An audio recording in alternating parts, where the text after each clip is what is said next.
મોદી સરકારનું 3.0 મોદી સરકારનું આ બજેટ રજૂ થયું અને જેમાં મોટી એક જાહેરાત નિર્મલા સીતારમણજીએ કરી છે, નાણામંત્રીએ કરી છે કે નવા કર માળખામાં કરદાતાઓને એક મોટી રાહત આપવામાં આવી છે। હવે જે આવક છે લાખ રૂપિયાની સુધીની જે આવક છે તેના પર કોઈ ટેક્સ નહીં। 3 થી 7 લાખની આવક પર હવે 5% ટેક્સ લાગશે। 7 થી 10 લાખ રૂપિયા સુધીની આવક પર 10% ટેક્સ, 10 થી 12 લાખ રૂપિયા સુધીની આવક પર 15% ટેક્સ, 12 થી 15 લાખ સુધીની આવક પર 20% ટેક્સ લાગશે અને 15 લાખથી ઉપરની આવક પર 30% ટેક્સ લાગશે। એટલે મોટી રાહત અહીંયા છે કે 15 લાખ સુધીની જે આવક છે તેના પર 20%થી વધુ ટેક્સ નહીં લાગે। એટલે મોટી આ મધ્યમ વર્ગ જે છે, નોકરિયાત વર્ગ છે ને મોટી અહીંયા રાહત આપવાનો સરકાર તરફથી આ પ્રયાસ છે। ન્યૂ ટેક્સ રિજીમ જે છે તેમાં આ લાભ મળશે।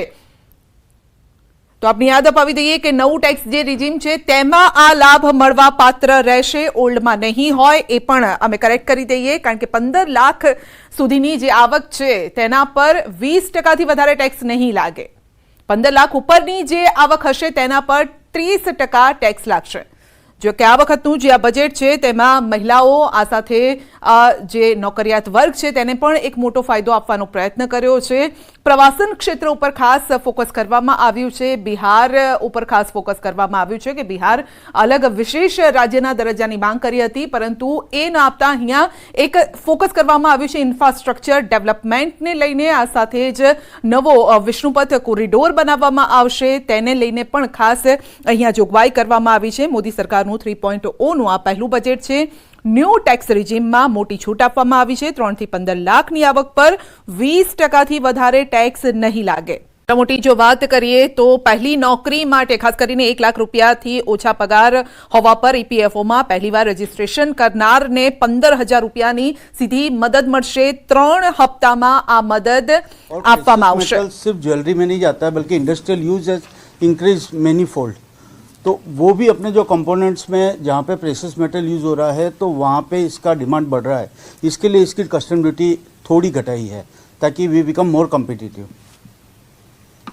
अब ओवरऑल बजट की बात करें तो जैसे ऑनरेबल फाइनेंस मिनिस्टर ने 9 प्रायोरिटीज़ के ऊपर बात की अलग अलग, और जिसके 4 आधार लिए उन्होंने, गरीब, महिला, युवा, फार्मर, और हर एक की प्रायोरिटी के हिसाब से उन्होंने सबको ध्यान में रखते हुए आगे बढ़े ये लोग।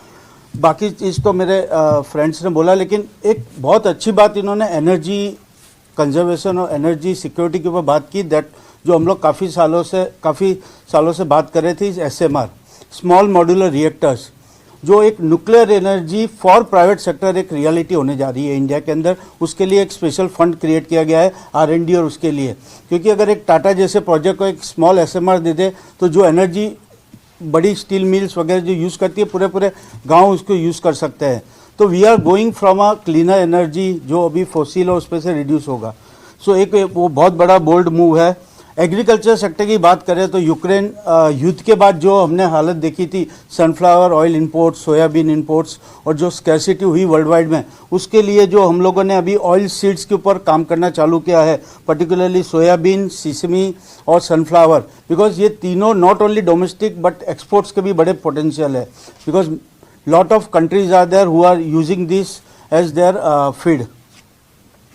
फिर सीतारमण जी ने काफ़ी एम्प्लॉयमेंट के ऊपर बात की, EPFO बढ़ाने की बात की, उन्होंने स्किलिंग के ऊपर बात की, उन्होंने टॉप 500 कंपनीज को आइडेंटिफाई करके आगे जाके अपने एम्प्लॉयज़ को स्किलिंग करने के लिए बात की। एक बहुत अच्छी पॉइंट इन्होंने यूज़ की कि now we can use CSR funds for training purpose, for paying the internship money to the intern. तो ये एक बहुत बढ़ावा देगा आज के कॉलेज यूथ को, क्योंकि आज बड़ी जो टॉप 500 इंडस्ट्रीज़ है जिनके पास टेक्नोलॉजी है, हार्डकोर इंडस्ट्रीज़ है, जिस में हमको स्किलिंग की ज़रूरत पड़ेगी, लाइक सेमीकंडक्टर है, सोलर एनर्जी है। ट्रांजैक्शन है या फाइनेंशियल सेक्टर्स में या तो फिर टैक्स उसमें रिडक्शन करने के लिए, so people can invest more in India और एक टैक्स स्टेबिलिटी की तरफ इंडिया बढ़े। और एक दूसरा ESOP के लिए भी बोला था। ESOP जैसे छोटे छोटे एम्प्लॉयज़ होते हैं, इनको ESOP मिलता है फ्रॉम बड़े बड़े कॉर्पोरेट्स में, तो उसमें भी टैक्स में रिडक्शन किया। प्लस फॉरेन इन्वेस्टमेंट आप करते हो तो उसमें कंपलसरी रिटर्न में दिखाना पड़ता है। कई लोग को याद नहीं होता, आज आप फॉरेन जा रहे हो तो आपको याद नहीं कि यहाँ पे कितनी असेट्स है, तो उसमें डिक्रिमिनलाइज किया है। तो लॉट मैनी मैं बोलता हूँ कि एक डायरेक्ट टैक्स सिंप्लीफिकेशन के लिए they are taking a step forward. Thank you. Can you speak a bit more about the changes in the capital, in the financial, the equity markets and all? Yes, so एक F and O जो आपको सबको पता है कि India में एफ.एंड.ओ बढ़ रहा था, उसमें वो लोग ने एस.टी.टी रेट्स बढ़ा दिए हैं. जो पहले थे उससे अभी this time they have increase the STT rates.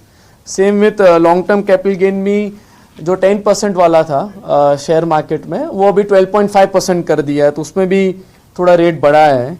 और एस.टी.सी.जी कई असेट में 20% कर दिया, जो पहले स्लैब रेट के हिसाब से होता था. जैसे आप कोई रिटर्न भरो तो आपका short term capital gain slab rate के हिसाब से होता है, लेकिन सम फाइनेंशियल असेट्स, वो मैडम ने बताया नहीं लेकिन एनेक्शंस में हो गया, उसमें उन लोग ने 20% कर दिया है. तो कई लोग को उसमें फ़ायदा होगा. जो हायर टैक्स ब्रैकेट वाले एच.एन.आई इन्वेस्टर्स, उनको रेट कम होगा और उसमें that is their benefit. Plus ये रीअसेसमेंट यानी सर्च सर्वे केसेस में भी जो लिटिगेशन कम करने के लिए वो लोग ने कम किया है. तो शेयर मार्केट में इनर ऑल थोड़ा टैक्स चेंजेस किए और थोड़े में रिडक्शन भी किया है. ये गोल्ड पे जो घटा है प्रीशियस गोल्ड पे, तो वो क्या दर्शाता है कि we are lacking gold reserve, we are not confident in economy? नहीं, आप देखोगे कि गोल्ड और सिल्वर का रेट बढ़ता ही जा रहा है. और इंडिया आपको पता है is a consumption economy for gold and silver. यहाँ पे everyone mostly gold and silver buy करते हैं. तो वो लोग ने इनपुट जो कस्टम ड्यूटी है वो कम किया है, तो उससे अच्छा कि प्राइस में थोड़ा कम होगा, so people can buy more gold. और जो गोल्ड में जो ज्वेलर बिजनेस है उसमें भी उनको फ़र्क पड़ेगा, बेनिफिट होगा, क्योंकि रेट कम होगा तो ऑटोमेटिकली इन्वेस्टमेंट लोग कर सकते हैं और बिजनेस भी बढ़ेगा. दूसरा गोल्ड सिल्वर और item number 2,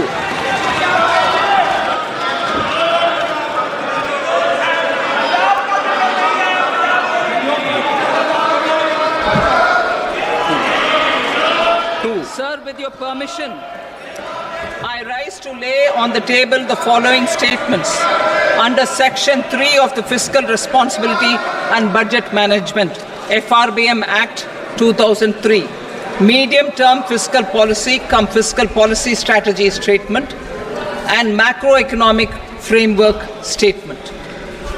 item number 3, Sir, with your permission, I rise to move for leave to introduce the Finance Number 2 Bill 2024.